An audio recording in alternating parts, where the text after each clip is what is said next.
என்னை நடத்திடும் தேவன் என்னோடு இருக்க பயமே எனக்கு இல்லை. ஆமென். உற்சாகமாய் பாடலை பாடி தேவன் நாமத்தை மகிமைப்படுத்துவோம். என்னை நடத்திடும் தேவன் என்னோடு இருக்க பயமே எனக்கில்லையே. நான் நம்பிடும் தேவன் என் துருகமாயிருப்பதால் கலக்கமே எனக்கில்லையே. என்னை நடத்திடும் தேவன் என்னோடு இருக்க பயமே எனக்கில்லையே. நான் நம்பிடும் தேவன் என் துருகமாயிருப்பதால் கலக்கமே எனக்கில்லையே. பயமில்லை பயமில்லை பயமில்லையே, நம் சார்பில் கர்த்தருண்டு பயமில்லையே. பயமில்லை பயமில்லை பயமில்லையே, நமக்காக யுத்தம் செய்வார் பயமில்லையே. நடத்திடும் தேவன் என்னோடு இருக்க பயமே எனக்கில்லையே.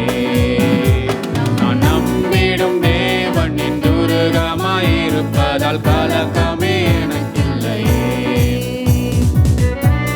சிறு கூட்டமே நீ பயப்படாதே, கர்த்தர் என்றும் நம் துணை நிற்கிறார். ஆமென். ஹல்லேலூயா.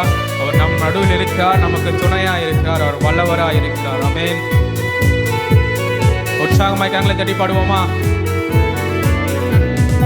சிறு கூட்டமே நீ பயப்படாதே, கர்த்தர் என்றும் உன் துணை நிற்கிறார். சிறு கூட்டமே நீ பயப்படாதே, கர்த்தர் என்றும் நம் துணை நிற்கிறார்.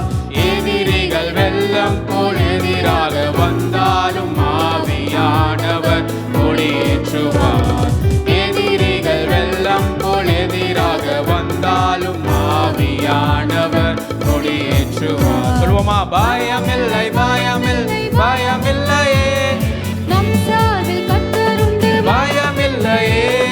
பயமில்லை பயமில்லை பயமில்லையே, நமக்காக யுத்தம் செய்வார் பயமில்லையே. மீண்டுமாய் சொல்வோம். பயமில்லை பயமில்லை பயமில்லையே, நம் சார்பில் கர்த்தருண்டு பயமில்லையே.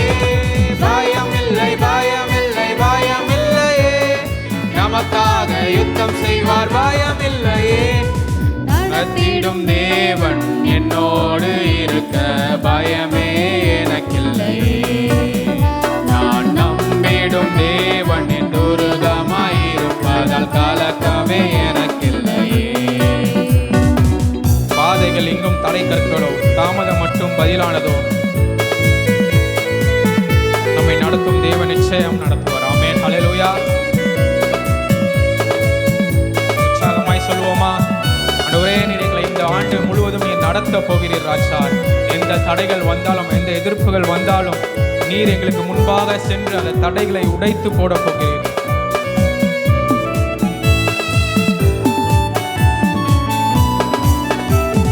பாதைகள் எங்கும் தடை கற்களோ, தாமதம் மட்டும் பதிலானதோ. பாதைகள் எங்கும் தடை கற்களோ, தாமதம் மட்டும் பதிலானதோ. நேர்வழியாய் நம்மை நடத்திடும் தேவன் நிச்சயம் நடத்துவார் பயமில்லையே. நேர்வழியாய் நம்மை நடத்திடும் தேவன் நிச்சயம் நடத்துவார் பயமில்லை. சொல்லுவோமா? பயமில்லை பயமில்லை பயமில்லையே, நம் சார்பில் கர்த்தருண்டு பயமில்லையே. பயமில்லை பயமில்லை பயமில்லையே, நமக்காக யுத்தம் செய்வார் பயமில்லையே. மீண்டுமாய். பயமில்லை பயமில்லை பயமில்லையே, நம் சார்பில் கர்த்தருண்டு பயமில்லையே. பயமில்லை பயமில்லை பயமில்லையே, நமக்காக யுத்தம் செய்வார் பயமில்லையே. என்னை நடத்திடும் தேவன் என்னோடு இருக்க பயமே எனக்கில்லையே. நான் நம்பிடும் தேவன் துருகமாயிருப்பதால் கலக்கமே எனக்கில்லையே. ஹல்லேலூயா. ஹல்லேலூயா. சொல்ல போறோம். ஆண்டவரே, நீர் இருக்கின்றவராய் இருக்கின்றீர், மீண்டும் எனக்காய் வரப்போகிறீர். ஆமென் அப்படின்னு சொல்லி பாடலை பாடி தேவனுடைய நாமத்தை மகிமைப்படுத்துவோம். இருக்கின்றவராய் இருக்கின்றவர் மீண்டும் எனக்காய் வருகின்றவர், இருக்கின்றவராய் இருக்கின்றவர், மீண்டும் எனக்காய் வருகின்றவர். ஆராதிப்பேன் ஆராதிப்பேன் ஆராதிப்பேன் உம்மையே என் தெய்வமே. ஆராதிப்பேன் ஆராதிப்பேன் ஆராதிப்பேன் உம்மையே. இதுவரை என்னை நடத்தின தேவன் இனியும் தாங்கி நடத்திடுவீர், கைவிடாமல் தாங்கிடுவீர் என்று சொல்லுவோமா?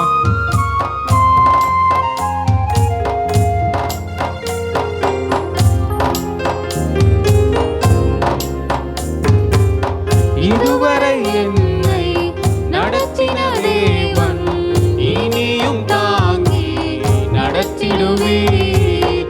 இதுவரை என்னை நடத்தின தேவன் இனியும் தாங்கி நடத்திடுவீர், இனியும் தாங்கி நடத்திடுவீர், கைவிடாமல் தாங்குகிறீர். கரங்களை தட்டி ஆராதிப்பேன் ஆராதிப்பேன் ஆராதிப்பேன் உம்மையே என் தெய்வமே. ஆராதிப்பேன் ஆராதிப்பேன் ஆராதிப்பேன் உம்மையே. சேனைகளின் கர்த்தர், இஸ்ரவேலின் தேவன் பார்வோனின் சேனைக்கு தப்புவித்தார். ஆமென், ஹல்லேலூயா. அவர் பார்வோனின் சேனைக்கு தப்புவித்தார். எல்லா காரியங்களிலும் தப்பிக்க அவர் வல்லவராய் இருக்கிறார்.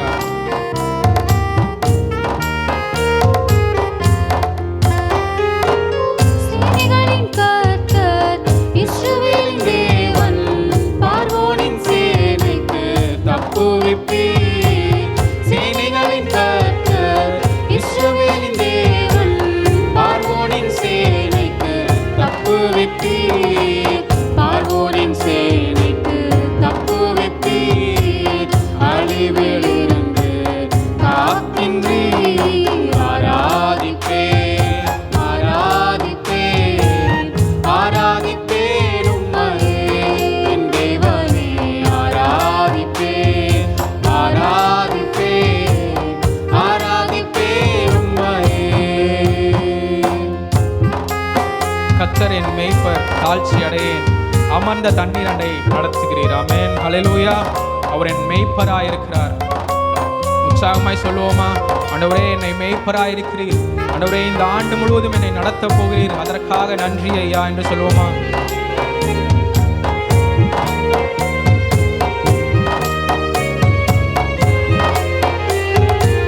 கர்த்தரின் மேய்ப்பர், தாழ்ச்சி அடையேன், அமர்ந்த தண்ணீர் அண்டை நடத்துகிறீர். கர்த்தரின் மேய்ப்பர், தாழ்ச்சி அடையேன், அமர்ந்த தண்ணீர் அண்டை நடத்துகிறீர், அமர்ந்த தண்ணீர் அண்டை நடத்துகிறீர், புல்லுள்ள இடங்களில் மேய்க்கிறீர். ஆராதிப்பேன் ஆராதிப்பேன் ஆராதிப்பேன் உம்மையே என் தெய்வமே. ஆராதிப்பேன் ஆராதிப்பேன் ஆராதிப்பேன் உம்மையே என் தெய்வமே. ஆராதிப்பேன் ஆராதிப்பேன் ஆராதிப்பேன் உம்மையே என் தேவனே.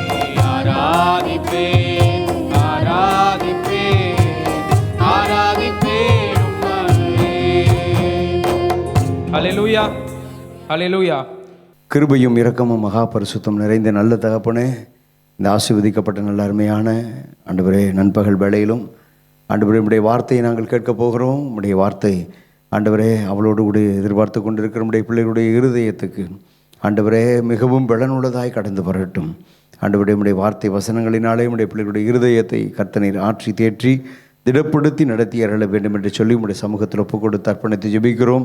நீர் பேசுகிற நேரமாக இந்த நேரம் இருக்கிறபடியினால் பயத்தோடு பக்தியோடு கவனத்தோடு ஜாக்கிரதையோடு கூட உடைய வார்த்தைகளை நாங்கள் கேட்க தியானிக்க அதை எங்கள் இருதயத்துக்குள்ளே கொண்டு போக கர்த்தர் உதவி செய்யும், கிருபை செய்யும்.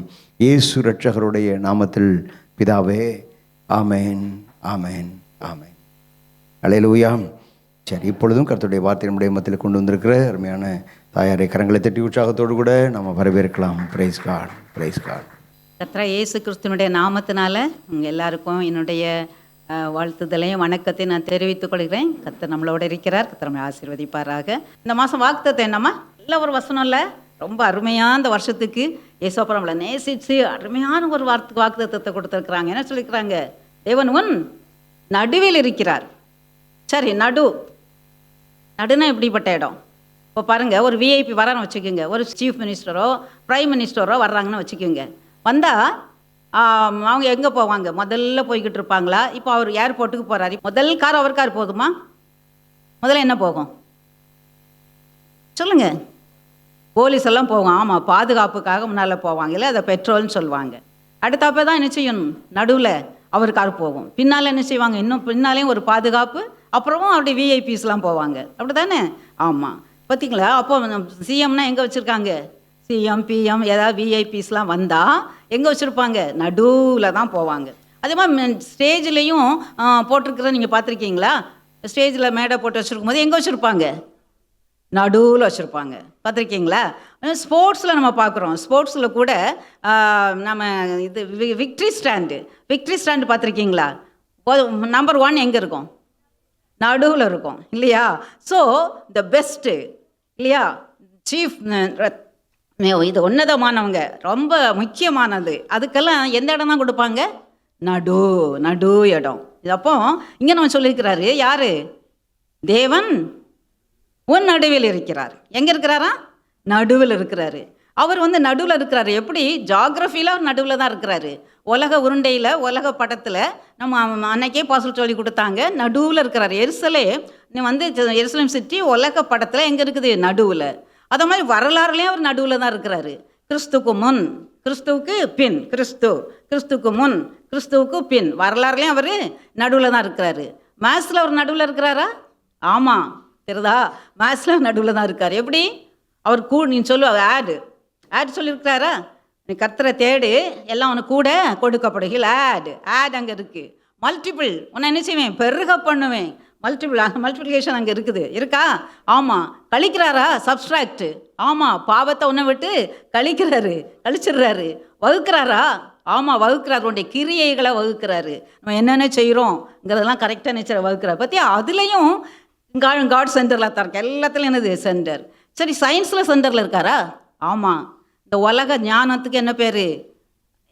இது என்ன சொல்லு? சயின்ஸு. ஆமாம், சயின்ஸ் என்ன சொல்லுவோம்? விஞ்ஞானம் அப்படின்னு சொல்லுவோம், இல்லையா?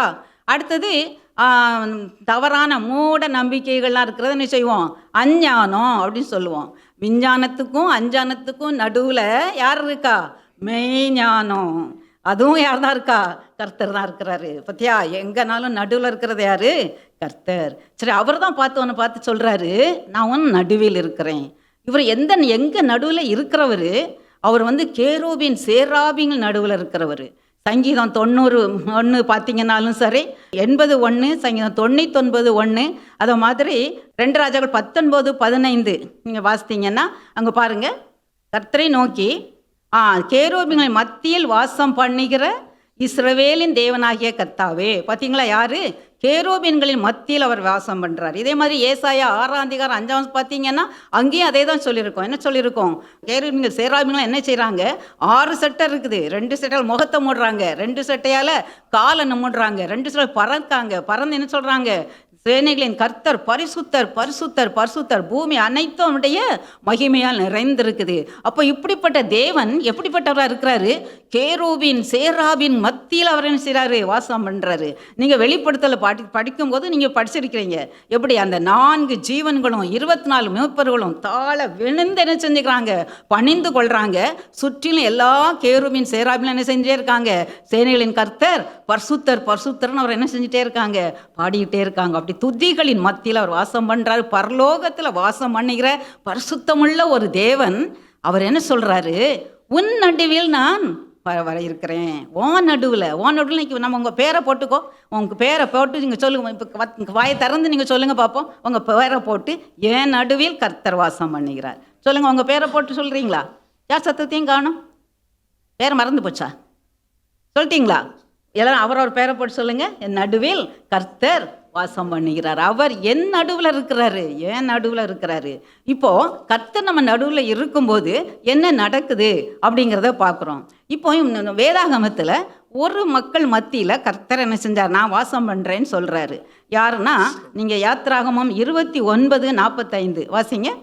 இஸ்ரவேல் புத்திரர் நடுவே நான் வாசம் பண்ணி அவர்களுக்கு தேவனாயிருப்பேன். அடுத்தது லேவியராகமம் 26:12 நான் உங்கள் நடுவில் உலாவி உங்கள் தேவனாய் இருப்பேன், நீங்கள் என் ஜனமாய் இருப்பீர்கள். பார்த்தீங்களா, இஸ்ரவேல் மக்களை பார்த்து சொல்றாரு, இஸ்ரவேல் நடுவே நான் என்ன செய்வேன், வாசமாய் இருப்பேன். அடுத்து சொல்றாரு, இஸ்ரவேல் நடுவில் என்ன செய்வேன், உங்கள் நடுவே உலாவி நான் உங்கள் தேவனாக இருப்பேன். இவ்வளவோ கேருபீன் சேராபீன்கள் மத்தியில் இருக்கிறவர், 4 ஜீவன்கள் 24 மூப்பர்களும் விழுந்து வணங்கி கொண்டிருக்கிற அப்படிப்பட்ட ஒரு தேவாதி தேவன், ஒரு பரிசுத்த தேவன், எல்லாத்தையும் சிருஷ்டித்த தேவன் இந்த இஸ்ரவேல் மக்களை பார்த்து சொல்றாரு, நான் உங்கள் மத்தியில் நான் வாசம் பண்ணுவேன், உங்கள் மத்தியில் நான் உலாவி வருவேன். இவங்கெல்லாம் மக்கள் தான் இல்லையா, ஏன் இவங்க மத்தியில் நான் உலாவி வருவேன்னு சொல்றாரு, ஏன் சொல்றாரு பாருங்க. உபாகமம் 7:6 நீ உன் தேவனாகிய கர்த்தருக்கு பரிசுத்த ஜனமும் பூச்சக்கரத்தில் உள்ள எல்லா ஜனங்களிலும் உன் தேவனாகிய கர்த்தர் உன்னை தமக்கு சொந்தமாய் இருக்கும்படி தெரிந்து கொண்டார். ஏன் அவங்க மத்தியில் லாவி வர்றாரு, அவங்கள அவர் தெரிந்து கொண்டார். என்ன செஞ்சாரு, தெரிந்து கொண்டார். எல்லா பூச்சக்கரத்தில் இருக்கிற எல்லா ஜனங்களிலேயும் உன்னை எனக்கு சொந்த ஜனமா தெரிந்து கொண்டேங்காரு. சொந்த ஜனமா. பார்த்தீங்களா, பூச்சக்கரத்தில் எவ்வளோ பூவின்ல எத்தனையோ ஜாதியான மக்கள் இருக்காங்க, அவங்கள இருந்து இந்த ஒரு கூட்ட மக்களை தான் அவர் தனக்குன்னு தெரிந்து கொண்டார். இன்றைக்கு கூட பாருங்க, உங்கள் தெருவில் பாருங்கள் எத்தனை பேர் இருக்காங்க, உங்கள் கிளாஸில், நீங்கள் ஒர்க் பண்ணுற இடத்துல, இல்லைன்னா உங்கள் பக்கத்து வீட்டுக்கு, அங்கங்கெல்லாம் உங்கள் சொந்த குடும்பத்தில் கூட எத்தனையோ மக்கள் இருக்காங்க. ஆனால் அவங்கெல்லாம் இன்னும் என்ன செய்யலை, தேவனை அறிஞ்சிருக்காங்களா?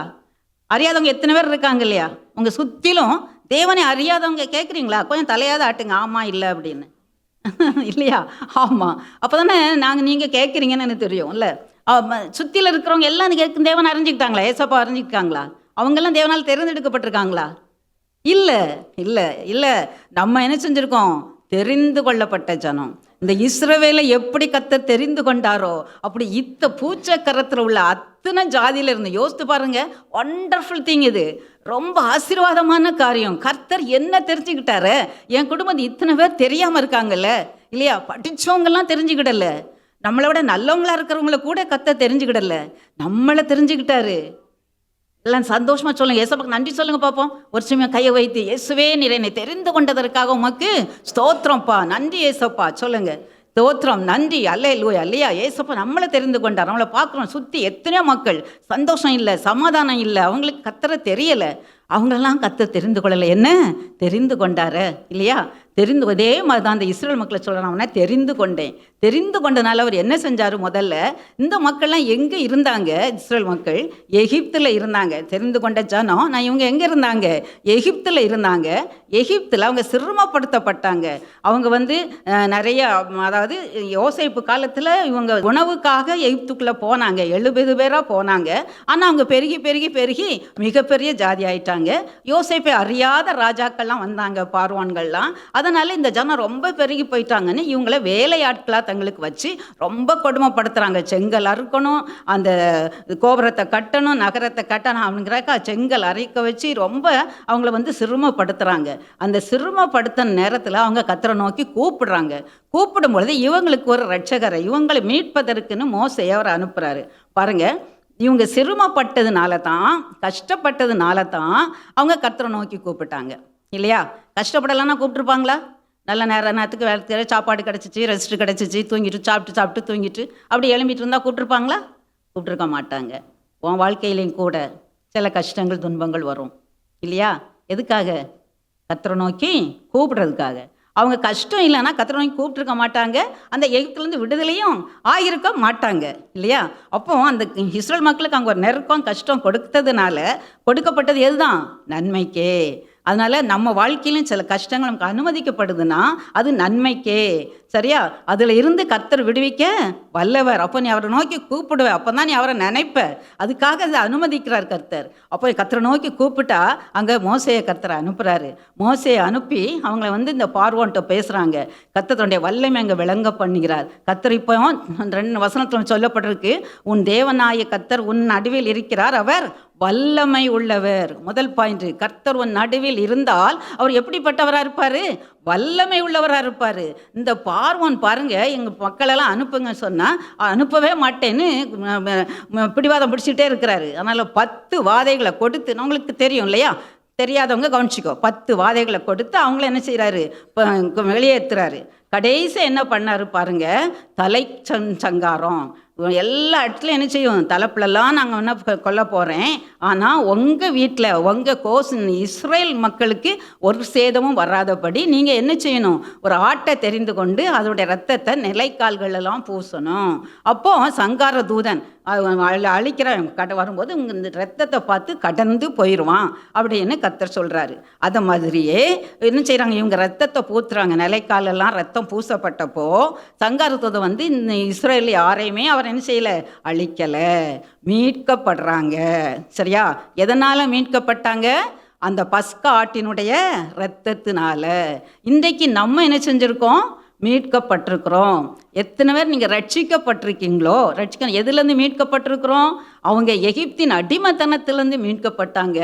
நாம் சாத்தானின் அடிமைத்தனத்திலேருந்து, பாவ கட்டுகளில் இருந்து நம்ம மீட்கப்பட்டிருக்கிறோம். எத்தனை பேர் மீட்கப்பட்டிருக்கீங்க? கை வைத்துங்க பார்ப்போம். அல்லேலூயா. ஆமாம். எதனால் நம்ம மீட்கப்பட்டோம்? ஆட்டுக்குட்டியானவரின் ரத்தத்தினால. இயேசு கிறிஸ்து என்ன ஆட்டுக்குட்டியான ரத்தத்தினால நம்ம என்ன செஞ்சுருக்கிறோம், மீட்கப்பட்டிருக்கிறோம். எவ்வளோ பெரிய கிருபை இல்லையா? இயேசப்பா நம்மளை மீட்டு கொண்டார். அப்போது மீட்டு கொண்டார். அடுத்தப்போ இவங்க மீட்டு கொள்ளப்பட்டவங்களா என்ன செய்கிறாங்க, பிரயாணத்தை தொடங்குறாங்க. பாருங்கள், பிரயாணத்தை தொடங்கி வரும்போது அங்கே என்ன வருது, முன்னால் கடல் செங்கடல் முன்னால் இருக்குது. கடற்கரையில் இருக்கிறாங்க. பின்னால் திரும்பி பார்க்காங்க. இது வரைக்கும் எகிப்தில் உள்ள பார்வன் விட்டுட்டான் பயந்து. ஐயோ தலைச்சு நம்ம பெரிய இதை மரணமே நடந்துருச்சு, இன்னுமே இவங்களை வச்சிட்டு இருக்கக்கூடாது, ஆபத்துன்னு நினச்சி போங்க போங்கன்னு விரட்டிட்டாங்க. போன அப்புறம் யோசிக்காங்க, ஐயோ நமக்கு வேலை செய்கிறதுக்கு ஆளே இல்லையே, இவங்களெல்லாம் அனுப்பிட்டோமே, அதனால் கட்டாயம் போய் நம்ம அவங்கள பிடிச்சிட்டு வந்துடுவோம் அப்படின்னு நினைச்சாங்களாம். பிடிப்போம், அடிப்போம், என்ன கொல்லுவோம் அப்படின்னு நல்ல வசனம் சொல்லப்பட்டிருக்கு. அப்படியே அவங்க எல்லாம் பிளான் பண்ணி 600 பெரிய ரதத்தை கொண்டுட்டு பிரதானமாக உள்ள இராணுவ அதிகாரிகள் எல்லாம் முழு இராணுவத்தையும் கூட்டிட்டு பார்வோனே என்ன செஞ்சார், வர்றாரு. இவங்களை தொடர்ந்து வர்றாரு. இந்த மக்கள் பார்த்தாங்க, இந்த இஸ்ரேல் மக்கள்கிட்ட ஒன்றுமே ஆயுதங்கள்லாம் கிடையாது இல்லையா, அவங்க மூட்டை முடிச்செல்லாம் கட்டிட்டு கானான் தேசத்துக்கு புறப்பட்டு வராங்க. அப்போ கர்த்தர் சொல்கிறார், நான் உங்களை இந்த எகிப்தின் அடிமைத்தனத்தில் மீட்டுட்டேன், உங்களை கானான் தேசத்துக்கு கூப்பிட்டு போகிறேன், பாலும் தேனும் ஓடுகிற கானான் தேசம். ஸோ அதனால் அவங்க எல்லாம் இருந்ததெல்லாம் கட்டிட்டு வந்துட்டு இருக்காங்க. வந்துட்டு இருந்தா இப்போ பின்னால் பார்த்தா என்ன இருக்குது, எகிப்தியர், முன்னால் பார்த்தா செங்கடல். ஒன்றுக்குப்பாடு போட்டாங்க இஸ்ரேல் மக்கள். நம்மளும் அப்படி தானே பண்ணியிருப்போம்ல, நெருக்கம். இதே மாதிரி நமக்கு கூட சில நெருக்கங்கள் வரும் இல்லையா? ஆமாம், அங்கே ஆஃபீஸில் போனால் பாஸ் ஒரே நெருக்கம், வீட்டில் வந்தால் இங்கே பிரச்சனை இல்லையா? நீங்கள் கூட நினைப்பீங்க, எங்கள் அம்மா வீட்டுக்கு வந்தால் படிங்க, அங்கே ஸ்கூலில் போனால் எங்கள் மிஸ்ஸு படிங்கிறாங்க. என்ன 2 பக்கமும் பிரச்சனை, ஆஃபீஸில் பிரச்சனை, வீட்டில் பிரச்சனை, ஸ்கூலில் பிரச்சனை இருக்கா? அதுவும் ஒரு இடத்துல வராது, வரும்போது எத்தனை இடத்துல வருது, 4 இடத்துல வருது பிரச்சனை. எப்படி சமாளிக்கிறது இப்படி யோசிக்கிங்க, அப்படி தானே? அதை இவங்களையும் யோசித்தாங்க. அப்போது மோசே இயேசு கர்த்தரை நோக்கி முறையிட்டார். அவர் சொன்ன, நீ ஏன் முறையிடுற, உன் கையில் இருக்கிற கோலை நீட்டு அப்படின்னாரு. கையில் என்ன இருக்குது, கோல் இருக்குது இல்லையா? அந்த கோல் என்னது, இயேசுவின் நாமம் ஆகிய கோல், வாக்குத்தத்தமாகிய கோல். அந்த கோலை என்ன சொன்ன, அந்த செங்கடல் மேலே நீட்டினப்போ கர்த்தர் என்ன பண்ணா தெரியுமா, ஒரு பெரிய காற்று அனுப்புனாராம். அந்த பெரிய காற்றை அனுப்பி, காற்று என்னச்சு, நீங்கள் தண்ணியை 2ஆக பிளந்துட்டாராம். பிளந்து தண்ணி எப்படி இருக்குதான், மலை போல் நிற்கிதான். இந்த சைடும் மலை போல் நிற்கிதான். தண்ணி எப்படி நிற்குமா? நீங்கள் டம்ளரில் ஒரு தண்ணியை வச்சு நீங்கள் இந்த எக்ஸ்பெரிமெண்ட் பண்ணியிருக்கீங்களா? அப்படி சுற்றணும். சுற்றினா யார் பண்ணியிருக்கா? பண்ணியிருக்கியா? ரைட், இவங்கெல்லாம். அப்போ எப்போ வேகமாக சுற்றினா என்ன செய்யும், அப்படி கவுத்துனா என்ன செய்யும், தண்ணி நிற்கும். எதனால்? ப்ரெஷர் ஆஃப் த ஏர் இல்லையா? ஏருடைய ப்ரெஷரில் அது நிற்கும். சரியா? அது நீங்கள் சயின்ஸில் படிச்சிருப்பீங்க. இதை மாதிரி ஏசப்பாக்கு அப்போவே எல்லாமே தெரியும். அவர் இந்த கடலுக்கு எவ்வளவு ப்ரெஷரை அனுப்பணும்னு அவருக்கு தெரியும் இல்லையா? அதனால் அப்படி ஒரு கீழ்காற்றை அனுப்புகிறாரு. அனுப்பி தண்ணி இருக்குதான், 2 பக்கமும் மலை மாதிரி நிற்குதான், நடுவில் எப்படி இருக்குதான் வெட்டாந்தர. அதாவது தண்ணி போச்சுன்னா அங்கே எப்படி இருக்கும்? சகதியாக தானே இருக்கும். தண்ணி போயிடுச்சுது, மீதி தண்ணி எப்படி இருக்கும்? சகதியாக இருக்கும், அப்படி தானே? ஆனால் கர்த்தர் எவ்வளோ நல்லவர் பாருங்களேன். என் பிள்ளைகளுக்கு காலைல சகதியே ஒட்டக்கூடாது அப்படின்னு என்ன செய்கிறார்? அவர் நல்ல வெட்டாந்தரையாக்கி கொடுத்துட்டாரு. சர்வ வல்லவர், செங்கடலை 2ஆ பிளக்கக்கூடியவர், இயற்கைக்கு மீது வல்லமை கொண்டவர். கர்த்தர் ஒரு நடுவில் இருக்கிறார், அவர் வல்லமை உள்ளவர், அவர் இயற்கை மேலே வல்லமை உள்ளவர். முடியாதுங்கிற காரியம் உங்கள் வாழ்க்கையில் கூட சில காரியம், இப்போ செங்கடல் 2ஆ பிளக்குமா? முடியுற காரியமா இது? மனுஷத்தில் நோக்கி பாருங்க, இது முடியுமா? நம்மளால முடியுமா? முடியாது. யாராலும் முடிஞ்சிச்சுது? கர்த்தரால முடிஞ்சிச்சுது. இன்றைக்கு கூட உங்கள் வாழ்க்கையில் நீங்கள் யோசிச்சுட்டு இருக்கீங்க, சில பிரச்சனைகள் இருக்குது எனக்கு, இதை நான் எவ்வளவோ நாளாக ஜெபம் பண்ணுறேன், இந்த பிரச்சனைக்கு தீர்ந்த பாடே இல்லை, இது எப்போ தீரும்? தீராத பிரச்சனையாக இருக்குதே. கர்த்தர் என்ன செய்வார்? நீ அவரை நோக்கி அவருடைய வாக்குத்தத்தத்தை பிடி, அவருடைய நாமத்தினால ஜெபம் பண்ணு. அவர் பண்ணும்போது என்ன ஆகுது? முடியாத தடைகளும் என்ன செய்யும்? நீங்கி போகும். செங்கடல் 2ஆக பிளந்த கர்த்தருடைய வல்லமை, அவர் ஒரு நடுவில் இருக்கிறார், அவர் வல்லமை உள்ளவர். அதனால் அந்த வல்லமை உன்னுடைய வாழ்க்கையில், உன்னுடைய பிரச்சனையில் எதெல்லாம் கடல் மாதிரி பிளக்க முடியாததாக இருக்குதோ அவர் எல்லாத்தையும் என்ன செய்வார்? கர்த்தர் பிளந்து கொடுப்பார், தடைகளை அகற்றுவார். அந்த செங்கடலை பிளந்த கர்த்தர், அந்த வல்லமை இன்றைக்கும் உங்கள் நடுவில் கர்த்தர் இருக்கும்போது அந்த வல்லமை என்ன செய்யும்? வெளிப்படும். சரியா? அப்போது அடுத்தது எப்படி இவங்க செங்கடல் பிரிச்சாச்சுது. ஸோ இவங்க இஸ்ரேல் மக்கள் நடுவில் நடந்து போய்கிட்டே இருக்காங்க. போய்கிட்டு திரும்பி பார்த்தா அந்த எகிப்திய படையும் என்ன செஞ்சுட்டுது? இந்த கடலுக்குள்ளே நுழைஞ்சிட்டுது. அப்போது இவங்க என்ன செய்கிறாங்க? வேகமாக போகிறாங்க. இஸ்ரேல் மக்கள் போகும்போது அவங்களுக்கும் இவங்களுக்கும் ஒரு வித்தியாசத்தை காட்டுறதுக்கு அவங்களுக்கு ஸ்தம்பம், 2 பேருக்கு நடுவில் ஒரு மேக ஸ்தம்பம், அது இஸ்ரவேல் மக்களுக்கு என்னவா இருக்குது? வெளிச்சத்தை கொடுக்குது. ஆனால் எகிப்தியருக்கும் என்ன செய்யுது? இருட்டை கொடுக்குது. பாருங்க, எகிப்தியரோடு கர்த்தர் யுத்தம் பண்ணுகிறார். இந்த யுத்தத்தை நீங்கள் நல்லா ரொம்ப அருமையாக இருக்கும். அந்த யுத்தத்தை பற்றி நீங்கள் வாசித்தீங்கன்னா யாத்ராகமம் 14வது அதிகாரம் 14வது வசனம், கர்த்தர் உங்களுக்காக யுத்தம் பண்ணுவார், நீங்கள் சும்மா இருப்பீர்கள் என்றான். மோசே சொல்றார், உங்களுக்காக யுத்தம் பண்ண. யுத்தத்தை பற்றி நீங்க அவரே சொல்றாரு 15:13 கர்த்தர் யுத்தத்தில் வல்லவர், அவர் யுத்தத்தில் வல்லவர். எப்படி யுத்தம் பண்றாருன்னு நீங்க எல்லாருமே புக் எடுத்து பைபிள் எடுத்து நீங்க பார்த்தீங்கன்னா நன்றா இருக்கும். யாத்ராகமம் 14:24 28 கொஞ்சம் வாசிங்கம்மா, நல்லா கவனிங்க. எப்படி யுத்தம் பண்றாரு பாருங்க.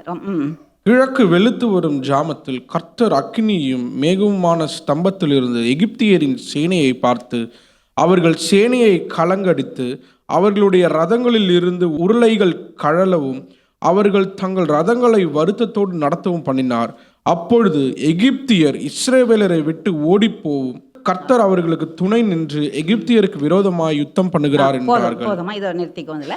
சரி, இப்போ நீங்கள் பார்த்தீங்களா கர்த்தர் எப்படி யுத்தம் பண்ணுகிறார்? அவங்களே அறிஞ்சிட்டாங்க, எதிரி அறிஞ்சிட்டாங்க. என்ன சொன்னாங்க? இவங்க கர்த்தர் இவர்களுக்காக யுத்தம் பண்ணுகிறார். இவங்க இஸ்ரவேல் மக்கள்கிட்ட ஒன்றும் இல்லை, ஒரு ஆயுதம் இல்லை, ஒன்றும் எதிர்க்க முடியாது. ஆனால் கர்த்தர் ஒருத்தரா என்ன இவ்வளோ பெரிய 600 ரதம், இவ்வளோ எல்லா இராணுவ வீரர்களும் வந்திருக்காங்க. அவங்க எல்லாம் அழகாக செய்கிறார் பார்த்தீங்களா? அவங்களுக்கு மேகஸ்தம்பமாக்கி இருளாக்கி அவங்கள கலங்கடிக்கிறார். முதல் காரியம். 2வது ரதங்கள்ல இருந்து என்னது? உருளைகள், சக்கரெல்லாம் உருண்டு போகுது. சக்கரை உருண்டு போன பிறகு ரதத்தை ஓட்ட முடியுமா? ஓட்ட முடியாது இல்லையா? உருளை அதெல்லாம் கலண்டு போகுது. அது ரொம்ப வருத்தத்தோடு நடத்துகிறாங்க. இப்போ அவங்க சொல்கிறாங்க, நம்ம இஸ்ரவேலை விட்டு ஓடியே போயிடுவோம். ஏன்னா அவங்க கர்த்தர் அவருக்காக யுத்தம் பண்ணுகிறார். கர்த்தர் யுத்தத்தில் வல்லவர். இதே மாதிரி தொடர்ந்து நீங்கள் பார்த்தீங்கன்னா கானான் தேசம் போகிற வரைக்கும் அநேக யுத்தங்களை அவங்க மேற்கொள்ள வேண்டியதாக இருக்குது. அப்போ ஒரு சமயம் எமோரியர், எபூசியர் இவங்களெல்லாம் மேற்கொள்வதற்கு அவர் என்ன சொல்கிறாருன்னா குளவிகளை அனுப்புகிறாரு. குளவி, வெறும் படை வீரர்கள்லாம் கூட வேண்டாம், யாரு? குளவிகளை அனுப்பி வேலை செஞ்சுட்டாரு, விரட்டி அடிச்சுட்டாரு. சரியா? அது யாத்ராகமம் 23:28 இருக்குது, வாசிக்க வேண்டாம், நான் சொல்லிட்டு போய்கிட்டே இருக்கிறேன். அடுத்தது யோசுவாவில் பார்த்தீங்கன்னா யோசுவா 10:11 அங்கே யுத்தம் பண்ணிக்கிட்டே இருக்கிறாங்க. ஆனால் கர்த்தர் என்ன செய்கிறாராம்? பெரிய கற்களை வானத்திலிருந்து போடுறாரு. 10:11 நீங்கள் பார்த்தீங்கன்னா 10:11 பாருங்க. அவர்கள் பெத்ரோனில் இருந்து இறங்குகிற வழியில இஸ்ரவேலுக்கு முன்பாக ஓடி போகையில் அசேக்கா மட்டும் ஓடுகிற அவர்கள் மேல் கர்த்தர் வானத்திலிருந்து பெரிய கற்களை விழப்பண்ணினார். அவர்கள் செத்தார்கள். இஸ்ரவேல் புத்திரர் பட்டயத்தால் கொன்று போட்டவர்களை பார்க்கிலும் கல் மழையினால் செத்தவர்கள் அதிகமாக இருந்தார்கள். இப்போ தேங்க்ஸ்மா. அப்போ பார்த்தீங்களா, இப்போ பாருங்க, அவர் என்ன செய்கிறாரு, வானத்துலேருந்து கல் மேலே பெரிய பெரிய கல் விழுது. அதில் பட்டயத்தால் செத்தவங்களை விட கல்மலையால் செத்தவங்க தான் எத்தனை பேர்? அநேகர். கர்த்தர் பார்த்தீங்களா, யுத்தத்தில் வல்லவர். எதை வச்சாவது அவர் என்ன செய்வார்? யுத்தத்தை நடத்துவார். ஆனால் தன்னுடைய பிள்ளைகளுக்கு ஜெயத்தை கொடுப்பார். இன்றைக்கு நமக்கு எதிராக நம்முடைய எதிரிகள் இருக்கக்கூடும். நம்முடைய ஒருவேளை சொத்துல பிரச்சனை, அதனால் என்னது எதிரி இருக்கலாம். கேஸில் உங்களுக்கு பிரச்சனையாக இருக்குது, அதுன்னு முடிக்க முடியாமல் இருக்குது. உங்களுடைய ஆஃபீஸில் சில இதை முடிக்க முடியல, சில ப்ரோக்ராம்ஸை உங்களால் முடிக்க முடியாதபடிக்கு அங்கே சத்ரு மற்றவங்க பாஸ் உங்களுக்கு எதிராக போகிறாங்க, உங்களுக்கு ப்ரொமோஷன் கொடுக்க முடியாதபடி, இல்லைனா அவங்களுக்கு சில மேத்ஸ் கூட புரியலை, மேத்ஸ் கூட உங்களுக்கு அப்படி தான் இருக்கும், எதிரிமாக தான் இருக்கும் இல்லையா? ஆமாம், சிலருக்கு லாங்குவேஜ் அப்படி இருக்கும், தமிழ் இங்கிலீஷ் மீடியத்தில் உங்களுக்கு தமிழ் கஷ்டமாக இருக்கும் இல்லையா? இதெல்லாம் உங்களுக்கு ஒரு பிரச்சனையாக இருக்கும், ஒரு போராட்டமாக இருக்கும். இது எப்படி முடியும்? ஆனால் ஏசப்பா என்ன செய்வார்? நமக்கு எதிராக இருக்கிற அத்தனை பேரையும் என்ன செய்வார்? நமக்காக மடங்கடித்து போடுவார். ஒரு ஆஃபீஸ்லையா, இல்லைன்னா வேற எங்கேயாவது பிரச்சனைகளா, உங்கள் குடும்பத்திலையா, நம்ம உறவினர்கள் மத்தியிலையா, யார் நமக்கு எதிராக வந்தாலும் இன்று கண்ட எகிப்தினை நீ இனி காண்பது இல்லை. இது கர்த்தர் கொடுத்த வாக்கு தத்துவம். எனவே அதை நம்புவோம். நம்பி நீங்கள் இதை செபிங்க. கர்த்தர் நீ சொன்னீங்களே, இந்த இஸ்ரேல் மக்களோட நீங்கள் இருந்து அந்த எகிப்தியரை வென்றது போல எனக்கு எதிராக இருக்கிற எல்லாரையும் வெற்றி பெற கர்த்தர் எனக்கு கூட இருந்து எனக்கு வெற்றி பெற வல்லமை உள்ளவராக இருக்கிறீர் என்று நீங்கள் விசுவாசிக்கும் போது உங்களுக்கு அந்த காரியங்களெல்லாம் கர்த்தர் என்ன செய்கிறாரு? வெற்றியை கொடுப்பார். யுத்தத்தில் வல்லவர். மொத்தத்தில் யுத்தத்தை நடத்தி முடிச்சிட்டாரு.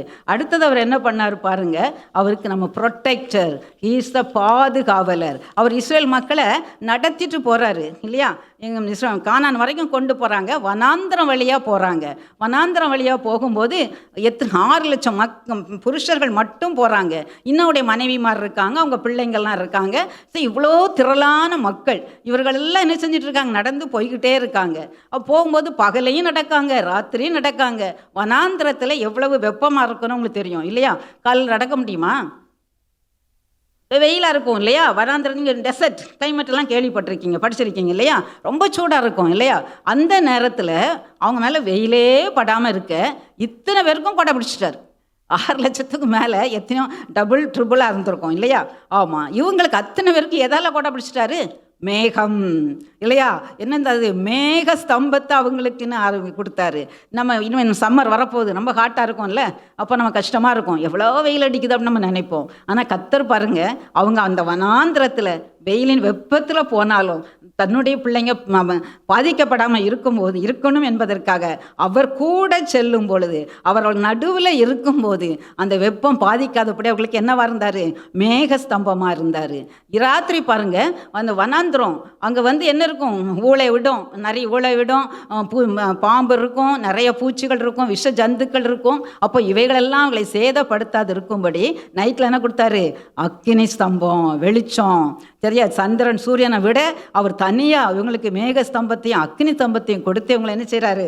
பாதுகாக்கிறார். இன்றைக்கு கூட கர்த்தர் நமக்கு வாக்கு கொடுத்துருக்கிறார். என்ன சொல்லிக்கிறாரு? சங்கீதம் 121:6 நீங்கள் பார்த்தீங்கன்னா, பகலில் வெயிலாகிலும் இரவில் நிலவாகிலும் உங்களை சேதப்படுத்துவதில்லை. நம்ம சீசனை குறித்து பயப்படுறோம். ஐயோ மழை பெய்யுதே, எனக்கு வீசிங் வருமே, மழை பெய்யுதே எனக்கு சளி பிடிக்குமே. இல்லை பிரியமானவங்களே, அதை மாதிரி வெயில் அடிக்குதே, எனக்கு வெயில் ஒத்துக்கிடாத, இதெல்லாம் இந்த வியாதியெல்லாம் வருமே. இந்த வாக்குத்தத்தத்தை சொல்லுங்க. என்ன வாக்குத்தத்தம்? பகலிலே வெயிலாயிலும் இரவிலே நிலவாயிலும் உங்களை சேதப்படுத்துவதில்லை. பகலையும் சேதல்ல, இரவுலையும் சேதல்ல. இன்னும் அருமையான ஒரு வாக்கு தத்துவம் 91ஆம் சங்கீதத்தில் பாருங்க, 5-6 வசனம்.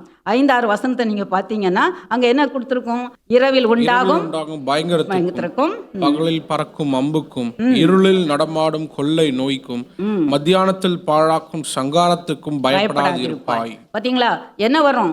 இருளில் நான் கொள்ளை நோய் நடமாடும், மத்தியானத்தில் சங்காரம் ஏற்படும், இரவில் பயங்கரம், பகலில் பறக்கும் அம்பு, இருளில் கொள்ளை நோய், இவைகள்லாம் இன்றைக்கு கூட எல்லாம் தீர்க்கதரிசிகள்லாம் சொல்கிறாங்க.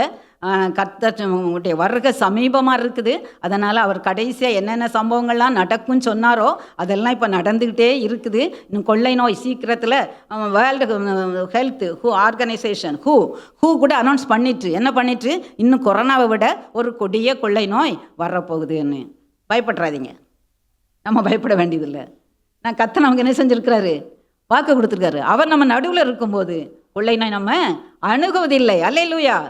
ஆமாம், அவர் நம்ம நடுவில் இருக்கும்போது நமக்கு என்ன செய்யாது? பகலில் பறக்கிற அம்புக்கும் இருள் நடமாடுற கொள்ளை நோய்க்கும் நம்ம விலைக்கு காப்பார். சரியா? ஆக பாருங்க, இவர்களுக்கு பாதுகாப்பை கொடுத்தார். ஏன்னா கர்த்தர் தெரிந்து கொண்ட ஜனம் நடுவில் இருந்ததுனால அவர் பாதுகாப்பை கொடுத்தார். இதே மாதிரி கர்த்தர் நம்முடைய நடுவில் இருக்கும்போதும் இப்படி பயப்படக்கூடிய எந்த ஒரு காரியம் வந்தாலும் அது எல்லாவற்றுக்கும் கர்த்தர் என்ன செய்வார்? நமக்கு பாதுகாப்பை கொடுப்பார். வருங்காலம் பயங்கரமான காலமாக இருக்கும். யாருக்கு? உலகத்தாருக்கு. கர்த்தரை அறியாதவங்களுக்கு. ஆனால் கர்த்தரை அறிந்து கர்த்தரை நடுவில் வைத்திருக்கிறவங்களுக்கு என்ன கிடையாது? பிரச்சனை கிடையாது. கர்த்தருடைய நடுவில் இருக்கிறாரா? அதை மாத்திரம் நீ பார்த்துக்கோ. சரியா? அடுத்தது என்ன செஞ்சார்? இது ப்ரொடெக்ட் பண்ணிட்டாரு. அடுத்து என்ன பண்ணார் பாருங்க. இவங்க நடந்து வந்துட்டு இருக்காங்க. ரொம்ப இப்போது 2 மாதம் ஆச்சுது. எங்கேருந்து எகிப்துலேருந்து கொண்டு வந்த மாவெல்லாம் காலியாக போச்சுது. 2 மாதம் வரைக்கும் இங்கே கொண்டு வந்த மாவு இருந்திருக்குது. 2 மாதம் கழிச்சு தான் என்ன செய்ய ஆரம்பிச்சிட்டாங்க? முறுமுறுக்க ஆரம்பிச்சிட்டாங்க. ஐயோ, எங்களுக்கு சாப்பாடு இல்லையே, எகிப்தில் நாங்கள் இருந்தால் நல்லா இருந்திருக்குமே அப்படின்னு. மோசே கர்த்தரிடத்தில் முறையிடுறாரு. முறையிட்ட உடனே கர்த்தர் என்ன அனுப்புறாரு பாருங்க. யாத்திராகமம் 16 13 14 பார்த்தீங்கன்னா கர்த்தர் சொல்ல, நீ ஒன்றும் கவலைப்படாத, நான் ஒரு காற்றை அவங்களுக்கு என்ன செய்வேன்? சாயங்காலத்தில் காடைகள் விழுந்து பாளையத்தை மூடிக்கொள்ளும். விடிய காலத்தில் பனி பெஞ்சிருக்கும். அதில் என்ன வரும்? மன்னா. சரியா? கர்த்தர் என்ன சொல்ல பார்த்தீங்களா? கவலைப்படாத, அவங்க இறைச்சா கேட்காங்க, கொடுத்துருவோம். அப்போது என்னாகமத்தில் மோசே சொல்வார், அப்பா இவ்வளோ 6 லட்சம் மக்கள் ட்ரிபுளாக படிக்கனா எவ்வளோ பேர் இருப்பாங்க? இல்லை, இவ்வளோ லட்சம் மக்களுக்கு இங்கே இருக்கிற ஆடு மாடு எல்லாத்தையும் அடித்தாலும் கடலில் இருக்கிற எல்லா மீனையும் கொடுத்தா கூட போதாத. அப்போ இவங்களுக்கு எப்படி கொடுக்கறது? கர்த்தர் சொல்கிறார், என் கை குறுகி போயிட்டோ? கர்த்தர் கை குறுகவில்லை. உனக்கு என்ன தேவையாக இருந்தாலும், எவ்வளோ பெரிய கடன் பிரச்சனையாக இருந்தாலும், எவ்வளோ பெரிய தேவையாக இருந்தாலும் கர்த்தருடைய கை குறுகவில்லை. அவர் ப்ரொவைட் பண்ண அற்புதம் செய்வார். அவர் உன்னோட தேவை என்ன செய்வார்? சந்திப்பார். யெகோவா ஈரே. அவர் யாரு? யெகோவா ஈரே, தேவைகளை சந்திக்கிறவர். அப்போ இங்கே பார்த்தீங்களா, தேவைகளை சந்திக்கிறார். மன்னாவை அனுப்புகிறார். வனாந்தரம், சாப்பாடு கிடையாது. எங்கேயும் போய் சாப்பாடு வாங்க முடியாது, சாப்பாடு செய்ய முடியாது, சாப்பாட்டுக்கான பொருளெல்லாம் வாங்க முடியாது இல்லையா? அதனால வனாந்தரம். ஸோ அந்த வனாந்தர இடத்துல அவங்களுக்கு சாப்பாடு கொடுக்குறாரு, மன்னா கொடுக்குறாரு. 6 லட்சத்து 3 மடங்காக பெருக்குன்னா எவ்வளோ இருப்பாங்க? அத்தனை பேருக்கு என்ன செய்கிறார்? அவர் சாப்பாடு கொடுக்குறாரு, மன்னா கொடுக்குறாரு. அந்த மன்னா எப்போ விழும்? காலையில் தான் விழும் மன்னா. கொஞ்சம் பிந்திட்டுனா வெயில் என்ன செஞ்சு போயிடும்? உருகி போயிடும். சரியா? இப்போ நமக்கு மன்னா கர்த்தர் கொடுக்குறாரு. நம்ம எல்லாரும் திருப்தியாக சாப்பிட்றதுக்கு சாப்பாடு கர்த்தர் கொடுக்குறாரு இல்லையா? ஒரு பஞ்சகாலம் வருது அப்படின்னு சொல்லிக்கிட்டு தான் இருக்காங்க தீர்க்கதரிசிகள். ஆனால் நமக்கு பஞ்சகாலம் வராது. ஏன்னா கர்த்தர் நம் நடுவில் இருக்கிறார். வனாந்தரத்தில் 40 வருஷம் இத்தனை லட்சம் மக்களை மன்னாவால் போஷித்த கர்த்தர் நம் நடுவில் இருக்கும்போது நமக்கு என்ன செய்யாது? பஞ்சம் கிடையாது. உண்டா? இல்லை. இதை விசுவாசிங்க, உள்ளத்தில் ஆழத்தில் போட்டு வச்சுக்கோங்க. சரியா? அதனால் மற்றவங்களுக்கு பஞ்சம் இருக்கலாம், ஆனால் கர்த்தர் யார் நடுவில் இருக்கிறாரோ அவங்களுக்கு பஞ்சம் இல்லை. அவங்கள போஷிப்பார். எலியாவை காகத்தை கொண்டு போஷித்தார் தன்னுடைய ஊழியக்காரனை. அதை மாதிரி நம்மளே என்ன செய்வார்? போஷிப்பார். அப்போ பாருங்கள், இங்கே மன்னா காலையில் தான் விழும். காலையில் கலெக்ட் பண்ணலைன்னா அது உருகி போயிடும். நமக்கு இன்னொரு மன்னா கொடுத்துருக்கிறாரு, நம்ம ஆவிக்குரிய மன்னா. அதான் வேத வசனம். இந்த வேத வசனத்தை தாவீது சொல்றார், காலைதோறும் என்னை எழுப்புகிறார், கற்றுக்கொள்கிறவன் போல நான் ஒரு பாதத்திலேருந்து கற்றுக்கொள்கிறேன். எதை கற்றுக்கொள்கிறார்? வேதத்தை கற்றுக்கொள்கிறார். காலையில் நீ செய்ய வேண்டிய வேலை மன்னாவை கலெக்ட் பண்ணணும். இதை நான் வெயில் வரும்போது என்ன செஞ்சிடும்? உருகி போயிடும். அந்த வேதத்தினுடைய ஆசீர்வாதத்தை, அந்த வேதத்தினுடைய மகத்துவத்தை வெயில் வந்த பிறகு நீ உலக வேலைக்குள்ளே போனதுக்கு அப்புறம் நீ மகத்துவத்தை நீ பார்க்கவே முடியாது. எப்போந்தான் கரெக்ட் டைமு? அதிகாலை வேலை. எத்தனை பேர் பைபிள் படிக்கிங்கன்னு கேட்டால் ஒரு நீங்கள் பொய் சொல்லி கையை வைத்திருவீங்க. அதனால் அந்த பாவம் வேண்டாம். நீங்கள் இப்போ உங்களுக்குள்ள மனசுக்குள்ளே உணர்ந்துக்குங்க, யார் யார் காலையில் எழும்பி பைபிள் வாசிக்கிறீங்க. வாசிக்காதவங்க என்ன செய்யணும்? காலையில் எழும்பி ஆண்டவரே நீங்கள் எனக்கு வேதத்தை சொல்லித்தாங்க அப்படின்னு உட்காந்து கேளு, அருமையாக அவர் சொல்லி கொடுப்பார். சரியா? அதனால் காலையில் அது மன்னா, அது எதுக்கு? ஆவிக்குரிய மன்னா. இவங்க என்ன செஞ்சாங்களா, இந்த மன்னா சாப்பிட்டதுனால தான் வேதத்தில் சொல்லியிருக்குது, இவங்களுக்கு காண்டாமிருகத்துக்கு ஒத்த பலன் இருந்துச்சான். காண்டாமிருகத்துக்கு எவ்வளோ பலன்? அதை மாதிரி இவங்க வெறும் மன்னாவை தான் சாப்பிட்றாங்க. எதில் போடுறாங்க? வனாந்திரத்தில் போய்கிட்டு இருக்காங்க. மழை பயங்கர வெயில், இதுக்கு மத்தியில் ஹீட்டு, இதுக்கு மத்தியில் போகிறாங்க. ஆனால் மன்னா தான் சாப்பிட்றாங்க 40 வருஷம். அந்த மன்னா என்னவா இருந்துச்சு? அவங்களுக்கு காண்டாமிருகத்துக்கு ஒத்த பலனை கொடுத்துச்சு தான். ஏன்னா அது எங்கேருந்து வந்துச்சுது? தேவன் அனுப்பிய மன்னா. ஸோ தேவன் அனுப்பிய வார்த்தை. வார்த்தை என்னது? தேவ வார்த்தை. தேவன் அனுப்பிய வார்த்தை தான் வேதாகமம், பைபிள் வசனம் இல்லையா? அதை நீ உட்கொள்ளும் போது உனக்கு என்ன பலன் வரும்? காண்டாமிருகத்தின் பலன் வரும். சரியா? ஆமாம். அதனால் இது வரைக்கும் நான் பைபிளை எவ்வளோ தூரத்துக்கு வாசிக்கலை, நான் தியானிக்கலை. காலையில் எழுப்பி நான் பைபிள் படிக்கிறது இல்லை. ராத்திரி படிக்கிறதுக்கு முன்னால் ஒரு 5 வசனம் படிப்பேன். ஏன்னா படிக்கிறத ஏசப்பா ஆசீர்வதிக்கணும்ல, அதுக்காக. அப்படி நீங்கள் நினச்சிட்டு இருந்தீங்கன்னா மாற்றிக்குங்க. இன்னைக்கு கர்த்தர் பேசுகிறாரு, மகளே அதிகாலையில் நினைச்சு எழும்பி உட்காந்து முதல்ல வேதத்தை படி, வேதத்தை படி, என்னை நோக்கி பாரு. ஸோ அந்த மன்னா கத்திரத்தில் வர்ற மன்னா ஒன்று நினச்சி இந்த நாள் முழுக்க உனக்கு பலன் தரும். நீ கோபப்படாதபடி, எரிச்சல் படாதபடி, பாவத்தில் விழுந்துடாத படிக்கு, கீழ்ப்படியாமைக்குள்ளே போகாத படிக்கு, வேறு மற்ற உலக பாவ சோதனைகள் நீ இழுக்கப்படாத படிக்கு உன்னை காக்கிறது இந்த மன்னா தான். சரியா? உன்னை பலப்படுத்தும், ஆவியில் பலப்படுத்தும். அடுத்த இறைச்சி அனுப்புறது. அடுத்த என்ன பாருங்கள், அடுத்த யாத்திராவும் 17வது அதிகாரத்தில் பார்த்தீங்கன்னா அவங்களுக்கு தண்ணீர் இல்லை. ஐயோ தண்ணி இல்லையேன்னு அவங்க ரொம்ப கவலைப்பட ஆரம்பிச்சிட்டாங்க. அப்போது மறுபடியும் முறையிடுறாங்க. அப்போ மோசே மறுபடியும் கர்த்தரை தான் பார்க்குறாரு. பார்க்கும்போது கர்த்தர் சொல்கிறாரு, சரி நீ யாத்திராவும் 17:6 அங்கே ஓரேபிலே நான் உனக்கு முன்பாக கன்மலையின் மேல் நிற்பேன், நீ அந்த கன்மலை அடி, அப்பொழுது ஜனங்கள் குடிக்க அதிலிருந்து தண்ணீர் புறப்படும் என்றார். அப்படியே மோசே இஸ்ரவேல் மூப்பரின் கண்களுக்கு முன்பாக செய்தான். போதும். இப்போ பாருங்கம்மா, தண்ணி வனாந்திரத்தில் தண்ணியே கிடையாது, மழையே பெய்யாது. பெய்யுமா? படிச்சிருக்கீங்கல்ல, மழையே பெய்யாது, ஆறு ஓடாது, எங்கேயும் தண்ணி கிடையாது. இப்போ என்ன பண்ணுறது? அப்போது கர்த்தர் பாடுறாங்க, எவ்வளோ அற்புதம் செய்கிறார் பாருங்க. இது கல்லுலேருந்து தண்ணி வருமா? கல்லுக்குள்ளே ஈரம் அப்படின்னு சொல்லுவாங்க. அதாவது இறக்கமே இல்லாத ஒரு மனுஷனை பார்த்து அப்படி சொல்லுவாங்க. சரியா? கல்லுக்குள்ளே ஈரம் இருக்குமா அப்படின்னு. அது பழமொழி. அப்போ என்ன அர்த்தம்? கல்லுக்குள்ளே ஈரமே இருக்காது. அப்போ கல்லுலேருந்து எப்படி தண்ணி வரும்? இப்போ என்ன சொல்கிறாரு? இந்த கற்பாறையை என்ன செய்யும்? கண்மலையை அடி, அதுலேருந்து என்ன செய்யும்? தண்ணி வரும். அடித்தாங்க, என்ன வந்துச்சுது? தண்ணி வந்தது. மக்கள் திருப்தியாக குடித்தாங்க இல்லையா? பற்றிய செய்ய முடியாத காரியம், வனாந்திரத்தில் கிடைக்காத காரியம், உன்னுடைய வாழ்க்கையிலையும் கிடைக்காத காரியம், அவசியமான காரியம் கர்த்தர் தருவார். கண்மலை யாரை குறிக்குது? கிறிஸ்துவே அந்த கண்மலை, ஞான கண்மலை, கிறிஸ்துவே அந்த கண்மலை. கிறிஸ்து என்ன செய்யப்பட்டார்? அடிக்கப்பட்டார். அடிக்கப்பட்டார். எதற்காக? என்னுடைய பாவத்துக்காக, எனக்கு தண்ணீர் கொடுக்கணுங்கிறதுக்காக. இங்கே தண்ணீர் என்னது? வேதத்தில் சொல்லப்பட்டிருக்கு. அவர் சொல்கிறாரு, நான் போவேனேயானால் உங்களுக்கு பரிசுத்த ஆவியானவரை அனுப்புவேன். அவர் சிலுவையில் அடிக்கப்பட்டு மரித்து உயிரோடு மரித்ததுனால அவர் போய் யாரை அனுப்புனார்? பரிசுத்த ஆவியானவரை அனுப்புனார். கண்மலை நமக்காக அடிக்கப்பட்டது. கிறிஸ்துவாய கண்மலை நமக்காக அடிக்கப்பட்டார். எதற்காக? நீ ஒரு வெற்றியுள்ள வாழ்க்கை ஜீவனோடு வாழணும். தண்ணி தான் நமக்கு ஜீவன் இல்லையா? தண்ணி குடிக்கலன்னா இருக்க முடியுமா? சாப்பாடு இல்லாமல் இருந்துடலாம், தண்ணி இல்லாமல் இருக்க முடியாது. முடியுமா? முடியாதா? முடியாதுல்ல. அப்போ என்ன வேணும்? இப்போ நமக்கு ஆவிக்குரிய வாழ்க்கையில் நம்ம உஜாராக இருக்கணும், உற்சாகமாக இருக்கணும், ஜீவனாக இருக்கணும்னா நமக்கு என்ன வேணும்? ஆவியானவர் வேணும், பரிசுத்த ஆவியானவர் வேணும். அன்னைக்கு கண்மலை அடிக்கப்பட்டதுனால தான் பரிசுத்தாவை அனுப்புனார். இன்றைக்கும் நம்ம கிறிஸ்து அடிக்கப்பட்டது, பரிசுத்தாவை நமக்கு அனுப்பியிருக்கிறாரு. இன்னும் யாரெல்லாம் பரிசுத்த ஆவியானவரை பெற்றுக்கொள்ளலையோ நீங்கள் கட்டாயமாக கேளுங்கள், அப்பொழுது உங்களுக்கு கொடுக்கப்படும். கத்தியா? யார் யாரெல்லாம் பெற்றுக்கொள்ளலை கை வைத்துங்க. யாரெல்லாம் நான் பரிசுத்த ஆவியானவரை பெற்றுக்கொள்ளலை? எல்லாருமே பெற்றுக்கிட்டீங்களா? அந்நிய பாஷை அடையாளத்தோடு எல்லாம் பரிசுத்தாவை பெற்றுக்கிட்டீங்களா? யாரெல்லாம் பெற்றுக்கல? தைரியமா? சரி.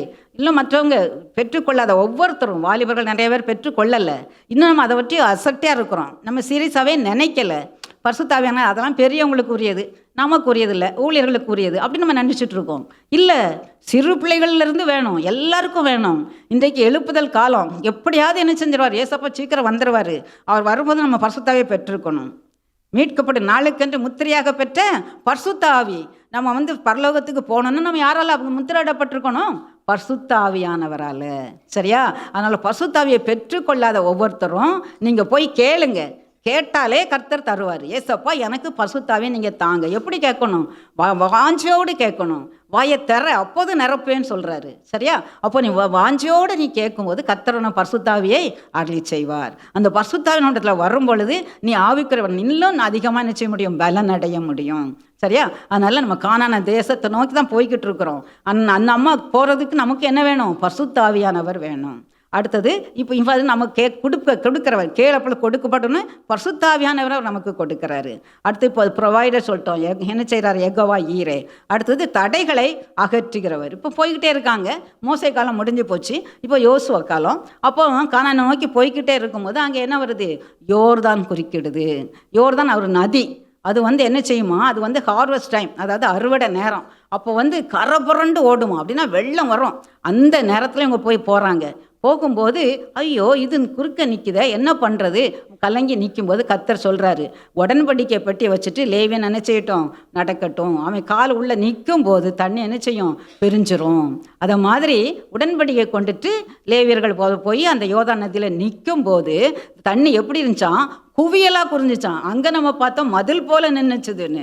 இங்கே சொல்லப்பட்டிருக்குது உடன்படிக்கை பெட்டி தான் சுமந்து கொண்டு போய் வந்தார்கள். அடுத்த வசனமா 15. யோர்தான் அறுப்புகால் குறைபுரண்டு பெட்டி சுமைக்கு ஆசாருடைய கால்கள் தண்ணீரின் ஓரத்தில் பட்டவுடனே மேலே இருந்து ஓடிய தண்ணீர் நின்று சார்தானுக்கு அர்தாம் ஊர் வரைக்கும் ஒரு குவியலாக குவிந்தது. என்னாச்சுதான்? குவியலாக குவிஞ்சிட்டு அப்புறம் நடுவில் என்ன ஆச்சுது? உலர்ந்த தரையில் மக்கள் நடந்தார்கள். இங்கேயும் தண்ணி தர கிடையாது, உலர்ந்த தரையில் நடந்தாங்க. இங்கேயும் கர்த்தர் தடையாக நின்ற யோர்தானை என்ன செஞ்சார்? குவியலாக தண்ணியை குவிச்சு வழியை உண்டு பண்ணார். இன்றைக்கு உங்கள் வாழ்க்கையிலையும் அதே மாதிரி இதுக்கு அடுத்த இன்னொரு தடை. இதை தள்ளி போனாங்க. அடுத்த சாப்டர் 17வது யோசுவாவில் 6வது அதிகாரத்தில் இதை பற்றி சொல்லப்பட்டிருக்குது. யோசுவா 6ஆம் அதிகாரம் பார்த்தீங்கன்னா அங்கே எரிகோ கோட்டை நிற்குது. இப்போ இந்த கோட்டையை தாண்டி எப்படி போகிறது அப்படின்னு நாங்கள் தகிச்சிட்டு இருக்கும்போது கர்த்தர் சொன்னார், என்ன செஞ்சார்? நீ 7 தடவை சுற்றி வா. 7 நாள் சுற்றி வா. 7வது நாளில் 7 தடவை சுற்றி வந்து அது வரைக்கும் அமைதியாக இரு. 7வது தடவை என்ன செய்ய? சுற்றும் போது ஆர்ப்பரியுங்கள், அலங்கம் இடிந்து விழும். ஆலோசனை கொடுத்தாரு. அதை மாதிரி இவங்க என்ன செஞ்சாங்க? 7 முறை 7 நாள் சுற்றிட்டு 7வது முறை சுற்றி வர்றாங்க, ஆர்ப்பரிக்கிறாங்க. அது வரைக்கும் அமைதியாக இருக்க சொன்னார். ஏன் அமைதியாக இருக்க சொன்னார்? போயிட்டே இருந்தால் கட்டாயம் செஞ்சுருப்போம், பேசிகிட்டே இருப்போம். இந்த பெரிய கோட்டை விழுமா? நம்ம சுற்றி போனால் விழுமா? வெறுமனே நடந்துட்டா இது விழுந்துருமா? அப்படி நம்ம என்ன செஞ்சுருப்போம்? அவிசுவாசம் வார்த்தைகளை அவங்க பேசியிருப்பாங்க. அதனால தான் அவன் சொன்னார், வாயை மூடிட்டு பேசாமல் இரு அப்படின்னு சொல்லிட்டாரு. சரியா? இன்னைக்கு கூட வாசனில் அழகாக சொன்னாங்க, நாக்கை என்ன செஞ்சுருக்காரு? தண்ணிக்குள்ளே போட்டு வச்சுக்காரு, நெருப்பு. அதோட என்ன, அதனால தண்ணிக்குள்ளேயே போட்டு வச்சுக்கிறாரு. அதுக்கு வேலி போட்டு வச்சுக்கிறாரு. பல்லு 32 வேலி, 32 பல்லு, உதடு இதெல்லாம் போட்டு பத்திரமா உள்ள வச்சுக்கா. இது வீணான வச்ச பேசக்கூடாதுன்னு. நம்மளை அவிசுவாசம் பிரச்சனைகள் வரும் பொழுது, எரிகோ மாதிரி தடை வரும்போது, பிரச்சனைகள் வரும்போது, இது எப்படி சகிக்க முடியும்? இதை எப்படி தாண்ட முடியும்? இதில் நான் எப்படி வெற்றி பெறுவேன்? மேத்ஸ்னால் எனக்கு புரியவே இல்லையே, இதில் எப்படி எனக்கு மார்க் கிடைக்கும்? இந்த ப்ராஜெக்ட் எனக்கு புரியலையே, ஒருத்தரும் சொல்லி கொடுக்க மாட்டேங்காங்களே, இந்த ப்ராஜெக்டை நான் எப்படி ஓவர் கம் பண்ணுவேன்? எனக்கு இந்த வீட்டில் எப்படி பிரச்சனை இருக்குது, அதுவே எந்த பிரச்சனையாக இருந்தாலும், எந்த தடையாக இருந்தாலும், ஒருவேளை உங்கள் ப்ரொமோஷனுக்கு தடையாக இருக்கலாம், ஒருவேளை திருமண தடையாக இருக்கலாம், கற்பத்தின் தடையாக இருக்கலாம், குடும்பத்தில் வேறு ஏதாவது தடைகள் இருக்கலாம். தடைகளை அகற்றி போடுற உங்களுக்கு முன்னே செல்கிறார். கர்த்தர் நடுவில் இருக்கும்போது அவர் என்ன செய்வார்?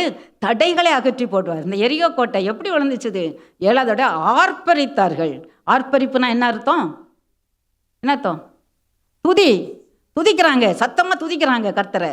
சத்தமாக துதிக்கிறாங்க. துதிக்கும் போது ஆர்ப்பரித்த போய் என்ன ஆச்சுது? அலங்கம் இடிந்து விழுந்து விட்டது. நம்ம பிரச்சனையை பார்த்து வீணாக பேசக்கூடாது. சரியா? பிரச்சனையை பார்த்தப்போ நம்ம என்ன செய்யணும்? துதிக்கணும். சரியா? தாவீது கூட பார்க்குறோம், எல்லா பிரச்சனையும் அவர் துதிப்பார். அவன் எக்காலத்தில் கர்த்தரை ஸ்தோத்திரிப்பேன்னு சொல்கிறார். எக்காலத்தில் கர்த்தரை ஸ்தோத்திரிப்பேன். யோபு கூட சொல்கிறாரு, பிரச்சனையில் கர்த்தர் கொடுத்தார், கர்த்தர் எடுத்தார், கர்த்தருக்கு ஸ்தோத்திரம் சொல்கிறாரு. பற்றி அந்த மாதிரி நமக்கு எல்லா பிரச்சனைகள் மத்தியிலையும் நான் கூட அதை டெஸ்ட் பண்ணி பார்த்துருக்கேன். லைஃப்பில் பிரச்சனை வரும். இந்த பிரச்சனையே பார்த்துட்டு இருந்தால் நம்ம விசுவாசம்லாம் சோர்ந்து போயிடும். நம்ம கண்ணில் கண்ணீர் தான் வந்துட்டுருக்கோம். இல்லையா? பிரச்சனை நமக்கு சால்வ் பண்ணவே முடியாது. ஆனால் அதே நேரத்தில் பாருங்கள், அந்த பிரச்சனை வரும்போது ஒரு பாட்டு, 2 பாட்டு, 3 பாட்டு, 4 பாடிக்கிட்டே இருங்க, துதிச்சிக்கிட்டே இருங்க. நம்ம உள்ளத்துல இருந்து அந்த கவலை போயிடும், அந்த பிரச்சனையை பற்றிய பாரம் போயிடும். அப்போ என்ன வரும்? விசுவாசம் வரும். பிரச்சனையை பற்றி பாரம் போகும்போது என்ன வரும்? விசுவாசம் வரும். கர்த்தர் செஞ்சிருவாரு. இந்த வசனத்தில் இப்போ பாட்டில் சொல்லியிருக்கே, கர்த்தரதை செஞ்சிருவார், இந்த தடையை நீக்கிடுவார். அப்படி நமக்கு ஒரு நம்பிக்கை வந்துடும், விசுவாசம் வந்துடும். விசுவாசமே உலகத்தை ஜெயிக்கிற ஜெயம். உன்னுடைய சோதனையை ஜெயிக்கிறதுக்கு ஒரே வழி விசுவாசம். அந்த விசுவாசம் எதில் வருது? துதிக்கும் போது உண்டாகுது. ஸோ நம்ம துதிக்கும் போது நான் ஒரு விசுவாசம், நமக்கு நம்பிக்கை வந்துடுது. அதனால் நம்ம உலகத்தை என்ன செய்ய முடியுது? ஜெயிக்க முடியுது. ஸோ தடைகளை நீக்குகிற கர்த்தர் அவர் யார்? அப்போ கூட வரும்போது என்ன செய்கிறாரு? தடைகளை நீக்கிறாரு. இன்னும் கொஞ்சம் தூரம் போனால் என்ன ஆச்சுது பாருங்கள்.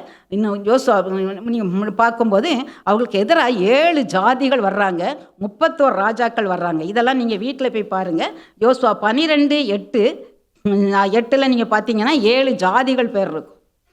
12:9 24 வரைக்கும் பார்த்தீங்கன்னா அழகாக போட்டிருக்கும் 31 ராஜாக்கள் பேர். பாருங்களேன், இவங்ககிட்ட ஒன்றுமே கிடையாது, ஒரு ஆயுதம் ஒன்றும் கிடையாது. வனாந்திரத்தின் வழியாக போய்கிட்டே இருக்காங்க.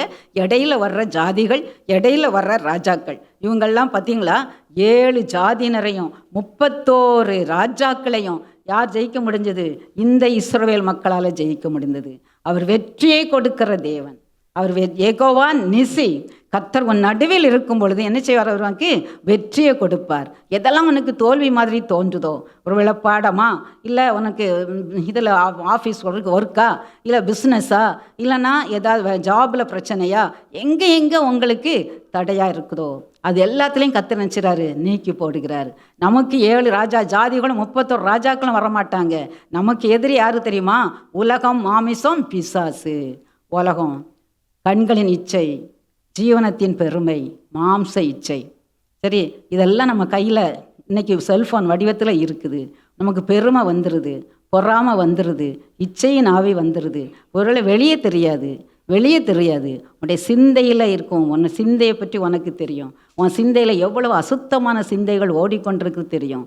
ஏன்னா நீ செல்ஃபோனை பார்த்தா அதில் அட்வர்டைஸ்மெண்ட், ஈவன் நியூஸ் போட்டால் கூட அட்வர்டைஸ்மெண்ட் வர்றது அருவருப்பாக தான் வருது.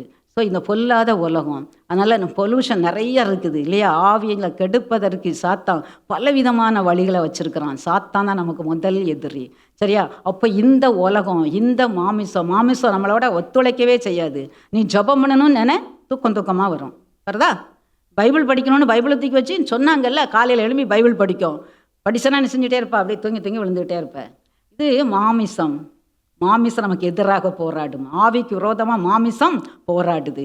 ஸோ உலகம் போராடுது, மாமிசம் போராடுது, பிசாசு போராடுறான். பிசாசு தீமையெல்லாம் நல்லதுன்னு சொல்லுவான். இப்போ அப்படி தான் சொல்லிக்கிட்டு இருக்கான். பார்த்தியா, எல்லாரும் தான் சாக்லேட் சாப்பிட்றாங்க, நீனும் ஒரு சாக்லேட் சாப்பிட்றேன். என்ன சாக்லேட்டு? போதை சாக்லேட். எல்லாரும் தான் சீரியல் பார்க்காங்க. இது நல்லா இருக்குன்னு என் ஃப்ரெண்டு சொல்கிறான். அதனால நான் அதை பார்க்கட்டுமே. இல்லை, என் ஃப்ரெண்டு சொல்கிறா இந்த சினிமா நல்லா இருக்குது, வீட்டிலையே போட்டு பார்த்துடலாம், யூடியூப்லேயே பார்த்துடலாம், ஒருத்தருக்கும் தெரியாமல் பார்த்துடலாம் அப்படின்னு சொல்கிறா இல்லையா? ஸோ என்ன செய்யுது? பிசாசு நம்மளை அப்படியே வஞ்சிப்பான். நல்லதை காட்டுற மாதிரி இதில் நல்லது தானே இருக்குது. வந்து சொல்லுவாங்க, இந்த சினிமா பாடுறேன், ரொம்ப நல்ல சினிமா, இந்த சீரியலை பாடுறேன், ரொம்ப நல்ல சீரியல், இதில் தப்பே கிடையாது, அதெல்லாம் நல்லதை மாத்திரம் எடுத்துக்க முடியுமா? யாராவது ஒருத்தர் சினிமா பார்த்துட்டு நான் குடியை விட்டுட்டேன், நான் இந்த லஞ்சம் வாங்குறதை விட்டுட்டேன், இங்கே நம்ம சாட்சி கேட்டிருக்கோமா? இல்லை இல்லையா? அப்போ அது நம்மளை ரட்சிக்குமா? இல்லை இல்லையா? ஸோ நம்ம இன்றைக்கு தீமையை நன்மையாக காட்டுகிற காலம். உன் ஃப்ரெண்டெல்லாம் அப்படி தான் சொல்லி கொடுப்பாங்க, இது தப்பு இல்லை, அது தப்பு இல்லை, இதை செஞ்சால் தப்பு இல்லை, இவ்வளோ தான். ஒவ்வொருத்தரும் எவ்வளோ பண்ணுறாங்க பாரு, அவங்க பண்ணுறாங்க. இல்லை, நீ தெரிந்தெடுக்கப்பட்டவள், நீ மீட்டு கொண்டப்பட்டவள் இயேசுவின் ரத்தத்தால். அதனால் நீ என்னது ஸ்பெஷல் டு காட். சரியா? அதனால் நீ என்ன செய்ய முடியாது? உலகம், மாமிசம், பிசாசு உனக்கு எதிராக போராடும்போது இந்த இஸ்ரவேல் மக்களுக்கு 7 ஜாதிகள் மேலே 31 ராஜாக்கள் மேலே வெற்றி கொடுத்த கர்த்தர் உனக்கும் வெற்றியை கொடுப்பார். எப்போ வெற்றி கொடுப்பார்? அவர் உன்னோடு இருக்கும் பொழுது. இதுவரைக்கும் பார்த்தோம், சர்வ வல்லமை உள்ளவரா, என் நீ பிரச்சனையெல்லாம் மாற்ற வல்லமை உள்ளவராக இருக்கிறாரு. 2வது அவர் என்ன செய்கிறாரு? வல்லமை உள்ளாரா, யுத்தம் பண்ணுகிறார். யுத்தத்தில் அவர் வல்லவர், இயற்கையின் மீது வல்லவர், யுத்தத்தின் மீது வல்லவர். என்னுடைய வாழ்க்கையிலையும் யுத்தங்கள், பிரச்சனைகள் யுத்தங்களாக எனக்கு எதிராக வந்துட்டுருக்கு. இதுக்கெல்லாம் என்ன செய்யணும்? தீர்வு வேணும்னா அந்த வல்லவருடைய வாழ்க்கையில் இடைப்படணும் இல்லையா? எனக்கு தேவை இருக்குது. Is a provider. ஞானம் வேணும். எனக்கு ப்ராஜெக்ட் செய்கிறதுக்கு ஞானம் வேணும், படிக்கிறதுக்கு எனக்கு ஞானம் வேணும். இதற்கு என்ன? யார்? Provider. He is the provider. அவர் கொடுக்குறவர். யெகோவா ஈரே. சரியா? சம்பூர்ணமாக கொடுக்கிறவர். அடுத்தது என்னது? ப்ரொடெக்டர். நம்மளை பாதுகாக்கிறவர். நம்முடைய எந்த புயல் வந்தாலும், எந்த கொள்ளை நோய் வந்தாலும், எந்த பிரச்சனை வந்தாலும், எல்லாவற்றிலிருந்து நம்மளை பாதுகாக்கிறோம். வியாதியா இல்லைன்னா பிரச்சனைகளா, எல்லாவற்றிலும் நம்மளை பாதுகாக்கிறவர் யார் தான்? Is the protector. தடைகளை அகற்றி போடுகிறவர். யோர்தான எரிகோ கோட்டையை நமக்கு எதிராக, நம்முடைய ப்ரொமோஷனுக்கு எதிராக, நம்முடைய படிப்புக்கு எதிராக, நம்முடைய வாழ்க்கையில் பிஸ்னஸுக்கு எதிராக, இதுக்கு முன்னேற முடியாத படிக்கு தடையாக இருக்கிற அந்த தடைகளை எல்லாவற்றையும் அகற்றி போட கர்த்தர் வல்லவராக இருக்கிறார். சரியா? இதே மாதிரி 7 ஜாதிகள், 31 ராஜாக்கள் போன்ற இப்படிப்பட்ட எதிரிகளை வெல்லுவதற்கும் கர்த்தர் நமக்கு போதுமானவர். ஆமேன். எஸ், ஒருத்தர் தான் ஆமேன் சொல்லியிருக்காங்க இல்லையா? ஆனால் இது எல்லாத்துக்கும் என்ன வேணும்? நம்ம தனியாக இப்போ மற்றவங்களாம் நீங்கள் பார்க்குறீங்க, உலகத்தில் உள்ள மற்ற மக்கள்லாம் அவங்களுக்கும் பிரச்சனை வருது, நமக்கும் பிரச்சனை வருது. ஆனால் நம்ம என்ன செஞ்சிடறோம்? சீக்கிரமாக அந்த பிரச்சனைலேருந்து வெளியே வந்துடுறோம். நம்ம சந்தோஷமாக வந்துடுறோம்ல. ஆமாம், என்ன பிரச்சனை வரட்டுமே, என்ன வியாதி வரட்டுமே, கத்துறவங்க கொஞ்ச நாளிலே நமக்கு என்ன செஞ்சிடறாரு? சோகப்படுத்திடுவார். ஆனால் அதே பிரச்சனை அவங்களுக்கு வரட்டும், ரொம்ப நாளாக உட்காந்துருப்பாங்க, அழுதுகிட்டே இருப்பாங்க இல்லையா? புலம்பிக்கிட்டே இருப்பாங்க. பார்க்குறோம் இல்லையா? ஆமாம். ஸோ நமக்கும் அவங்களுக்கு இடையில என்ன இருக்குது? வித்தியாசம் இருக்குது. இது என்ன காரணம்? தேவன் நம்மோடு இருக்கணும். இப்போ நம்ம யோசிக்க போகிறோம். நம்ம ஒவ்வொருத்தரும் அவரவர் அனலைஸ் பண்ணணும். கர்த்தர் என் நடுவில் இருக்கிறாரா? நடுனா நம்ம சொன்னோம். நடுனா எப்படி? It's a very important place. உன்னுடைய உள்ளத்தில், உன்னுடைய இருதயம்தான் முக்கியமான இடம். உன் இருதயத்தில் கர்த்தர் இருக்கிறாரா? அவர் இருக்கிறாரா? நீ யோசித்து பாரு. ஆமாம், நான் ஒரு காலத்தில் ஏசப்பாவை ஏற்றுக்கிட்டேன் தான், அவர் உள்ளத்தில் ஏற்றுக்கிட்டேன், அவர் என் இதயத்துலாம் இருக்கார். யோசித்து பாரு. உன் ஃப்ரெண்டெல்லாம் உட்காந்து அங்கே நக்கல் பேசுகிறாங்க, டீச்சரை பற்றி, மற்றவங்களை பற்றி நக்கல் பேசுகிறாங்க, சினிமா கதை பேசுகிறாங்க, நடிகனை பற்றி பேசுகிறாங்க. அந்த இடத்துல நீ இருக்கியா? ஆண்டவரே, நீ கொஞ்ச நேரம் நீ வெளியேறும்பா, நான் இப்போ கொஞ்ச நேரம் என் ஃப்ரெண்ட்ஸோடு நான் என்ஜாய் பண்ணிவிட்டு அப்புறம் நான் உங்களை ஏற்றுக்கிறேன். அப்படி காலமாக இருக்கா? நம்ம எவ்வளோ பகுதியை ஏசப்பா கொடுத்துருக்குறோம். ஜோம் பண்ண போகிறேன், பைபிள் படிக்க போகிறேன். சரி, பைபிள் படிக்கணும். பைபிள் படிக்க உட்காந்துட்டேன், எனக்கு தூக்கமாக வருதுப்பா, நான் சீக்கிரமாக எழும்பிட்டேன்னா நான் கொஞ்ச நேரம் தூங்கிட்டு எழும்பி படிக்கிறேன். நம்ம மாம்சத்துக்கு இடம் கொடுக்குறோமா? பைபிள் படிக்க போகிறேன், ஐயோ இந்த ஃபோனு காலையில் வாட்ஸ்அப்பில் கொஞ்சம் மெசேஜ் மாத்திரம் பார்த்துடுறேன். இங்கே ஆஃபீஸ்லேருந்து எதாவது மெசேஜ் அனுப்பிடுறாங்க, என் ஃப்ரெண்டு மெசேஜ் அனுப்பியிருப்பாங்க, நான் பார்த்துட்டு அப்புறம் நான் பைபிளை படிக்கிறேன். அவ்வளோதான். மெசேஜை பார்த்துக்கிட்டே இருப்போம், பைபிளை படிக்கவே மாட்டோம். ஸோ யாருக்கு முக்கியத்துவம் கொடுக்குறோம்? யார் நடுவில் இருக்கிறா? இல்லை வேறு யாராவது நபர்களுக்கு உன்னுடைய உள்ளத்தில் நீ இடம் கொடுத்து வச்சுருக்கிறியா? இந்த நபரை என்னால் மறக்க முடியாது, இதை எடுத்து போட முடியாது அப்படின்னு நினைக்கிறியா? தவறான உறவுகளுக்கு இடம் கொடுத்துருக்கிறியா? சிந்தித்துப்பார். உன்னுடைய நீ முக்கியத்துவம் கொடுப்பது எதற்காக? இயேசுக்கு தான் முக்கியத்துவம் கொடுக்கியா? காலையில் எழும்பின உடனே அவரை தேடுறியா? போகிற இடத்துலலாம் அவரை கூட்டிகிட்டு போறியா? நீ போகிற இடம் எல்லாம் அவர் இருக்கிற இடமா தான் இருக்குதா? யோசித்து பாரு. நீ போகிற இடங்கள்லாம் அவர் வரக்கூடிய இடமா இருக்குதா? நீ சிந்திக்கிற சிந்தனையில் அவர் இருக்கிறாரா, இல்லை வேற எதுவும் இருக்குதா? நீ பேசுகிற பேச்சில் அவரை பற்றி பேசுறியா, இல்லை உன்னுடைய புகழை பற்றி, மற்றவர்களை குறைய பற்றி பேசிகிட்டு இருக்கிறியா? யோசித்து பாரு. அப்படின்னா அவர் நடுவில் இல்லை, அவர் போயிடுவார். அவர் என்ன விரும்புகிறார்? நீ நடுவில் இருக்கணும்னா அவர் சொல்கிறாரு, நான் பரிசுத்தர், நீ என்ன செய்யணும்? பரிசுத்தமாக இருக்கணும். வசனம் பாருங்கள், உபாகமம் 23:14 அவர் சொல்வார், நான் உங்களுடைய ஸ்தலத்தில் நான் உலாவி வருவேன், ஆனால் அங்கே எதுவும் அசுத்தம் இருக்கக்கூடாது, அசுத்தம் இருக்கக்கூடாது. அசுத்தம் இருந்தால் நான் அங்கே இருக்க முடியாது. அதை மாதிரி பாரு, லேவியராகமம் 20:26 சொல்கிறாரு, நான் பரிசுத்தர், எனவே நீங்களும் பரிசுத்தராக இருங்கள். நம்ம பரிசுத்தராக இருந்தால் மட்டும்தான் அவர் நம்மளோட இருக்க முடியும். சிந்தித்து பாருங்கள். எழும்போமா? நம்ம சிந்தித்து யோசித்து நீங்கள் உங்களை ஒப்புக்கொடுங்க. ஏசப்பாட்ட கர்த்தவங்களோட பேசியிருக்கிறார். அவர் உன் நடுவில் இருக்கிறார். எனக்கு இதெல்லாம் தேவை. ஏசப்பாடைய வல்லமை வேணும், ஏசப்பாடைய பாதுகாப்பு வேணும், ஏசப்பாவுடைய ப்ரொவைடர் ப்ரொடெக்ஷன் எனக்கு அவர் எனக்கு எல்லாம் கொடுக்கணும். யெகோவா ஈராக இருக்கணும். தடைகளெல்லாம் அவர் அகற்றணும். எனக்கு எதிராக இருக்கிற வேலைலாம் எனக்கு வெற்றி வேணும். இதெல்லாம் நமக்கு வேணும் தான். வேணும்னு நம்ம வாஞ்சிக்கிறோங்க எத்தனை பேர்? கர்த்தருடைய வல்லமை என்னில் வெளிப்படணும். எனக்கு தடைகளை கர்த்தர் அகற்றணும். எனக்கு ப்ரொவைடராக இருக்கணும். ஒருத்தருக்கும் விருப்பம் இல்லையா? எத்தனை பேருக்கு கர்த்தரோட பாதுகாப்பு கொடுக்கணும்னு நினைக்கிறீங்க? கர்த்தர் எத்தனை பேருக்கு வெற்றி கொடுக்கணும்னு நினைக்கிறீங்க? கர்த்தர் எத்தனை பேருக்கு உடைய தேவையெல்லாம் சந்திக்கணும்னு நினைக்கிறீங்க? தடைகளை அகற்றிப்படணும்னு நினைக்கிறீங்க? எஸ், அப்படி எல்லாம் வேணும்னா யாரால மட்டும் முடியும்? கர்த்தரால் மட்டும்தான் முடியும். அவர் எங்கே இருக்கணும்? உன் நடுவில் இருந்தால் மட்டும்தான் இது எல்லாம் உனக்கு வாய்க்கும். கர்த்தர் உன் நடுவில் இருக்கிறாரா? ஒரு நிமிஷம் எல்லாம் கண்ணை மூடுங்க. வேற அங்கே இங்கே எங்கேயுமே நீங்கள் பார்க்க வேண்டாம். கண்ணை மூடிக்குங்க. கண்ணை மூடி ஏசப்பாவை நீங்களும் தான். ஏசப்பாவை நீங்கள் நோக்கி பாருங்க. எந்த இடத்துல நீங்கள் ஏசப்பா நீங்கள் நடுவில் வச்சுருக்கீங்களா, இல்லை ஒரு கார்னரில் வச்சுருக்கீங்களா? வீட்டில் இயேசுவே நீங்கள் முன்னால் இருங்க. ஹாலில் நான் மீளெல்லாம் என் வீட்டுக்குள்ளே என் இஷ்டம் போல் நான் எல்லாத்தையும் குப்பையாக நான் போட்டிருப்பேன், நீங்கள் அதனால் உள்ளே வந்துடாதீங்க அப்படின்னு சொல்லி நம்ம ஹாலில் மாத்திரம் உட்கார வச்சுட்டு நம்ம உள்ளத்தில் எல்லா கெட்ட எண்ணங்கள், கசப்பான எண்ணங்கள், அப்படி கர்த்தருக்கு பிரியமில்லாத காரியங்கள்லாம் நம்ம எண்ணத்தில் இருக்குதா? சிந்தையில் இருக்கா? சிந்தையை மற்றவங்க பார்க்க மாட்டாங்க, ஆனால் இயேசு பார்க்கிறார். இயேசு பார்க்கிறார். அவர் எந்த ஒரு அசூசியையும் பார்த்து அவர் உன்னை விட்டு போய் விடாத படிக்கு. இன்னைக்கு உன் சிந்தையில் இருக்கிற அசூசியான காரியங்கள் எந்த இதெல்லாம் உனக்கு லைக்கிங் இருக்குது? சில சினிமா ஸ்டார் மேலே எனக்கு லைக்கிங் இருக்குது, சில ஆக்டர்ஸ், சில ஸ்போர்ட்ஸ்மேன், சில வீரர்கள் மேலே, விளையாட்டு வீரர்கள் மேலே எனக்கு ஒரு நாட்டம் இருக்குது. அதுதான் எனக்கு ரொம்ப பிடிக்கும். இப்படி வச்சிருக்கிறியா? யோசித்து பாரு. யாரை நடுவாக வச்சிருக்கிறார்? சிந்தனையில் யார் நடுவில் இருக்கிறார்?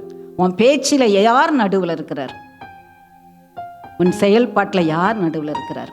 சிந்தித்து பாரு. இன்றைக்கு ஒப்பு கொடு.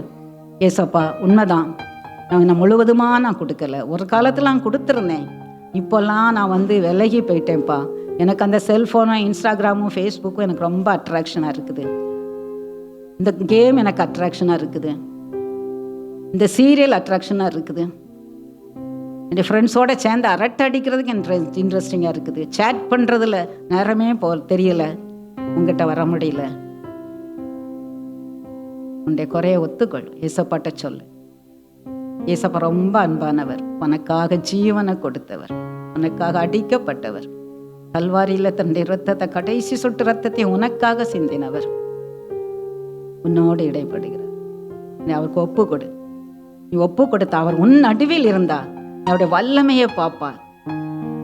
உனக்கு பாதுகாப்பு கர்த்தர் தருவார். தேவைகளை சந்திப்பார். வல்லமையா உனக்கு எதிராக வர்றவங்களுக்கெல்லாம் யுத்தம் பண்ணி சாத்தான் அவருடைய காலின்களை நசுக்கி போட்டுருவார். நசுக்கி போட்டார். நசுக்கி போடுறதுக்கு அதிகாரத்தை கொடுப்பார், கொடுத்திருக்கிறார். அதை நீ பயன்படுத்துவதற்கு உதவி செய்வார். வெற்றி வேணும்னா கர்த்தர் வேணும். சமாதானம் வேணும்னா கர்த்தர் வேணும். குறைகள் நீங்கணும், தடைகள்லாம் அகற்றப்படணும்னா கர்த்தரும் நடுவில் இருக்கணும். ஏற்றுக்கொள்வாயா? அர்ப்பணிக்கலாமா? அப்படியே நாம் ஜெப சிந்தையோடு கூட கர்த்தர் உங்கள் நடுவில் இருக்க வேணும். கர்த்தர் உங்கள் நடுவில் இருக்கும்போது தான் கர்த்தர் உங்களுக்காக யுத்தம் பண்ண முடியும்.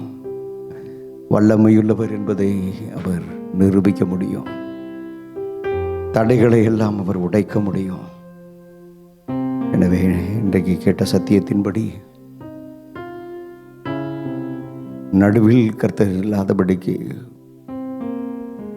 உலகமோ உலகத்துக்குரிய காரியங்களோ எதுவும் என்னுடைய வாழ்க்கையில் இருக்க வேண்டாம், இருக்கக்கூடாது என்று தீர்மானத்தோடு கூட அர்ப்பணித்திருக்கிற பிள்ளைகள் கரங்களை உயர்த்தி ஆண்டவருடைய சமூகத்தை நோக்கி பார்த்து, பலிபீடத்தில் என்னை பரணே படைக்கின்றேனே இந்த வேளை, அடியேனை திருசித்தம் போல ஆண்டு நடத்திடுவி, அடியேனை திருச்சித்தம் போல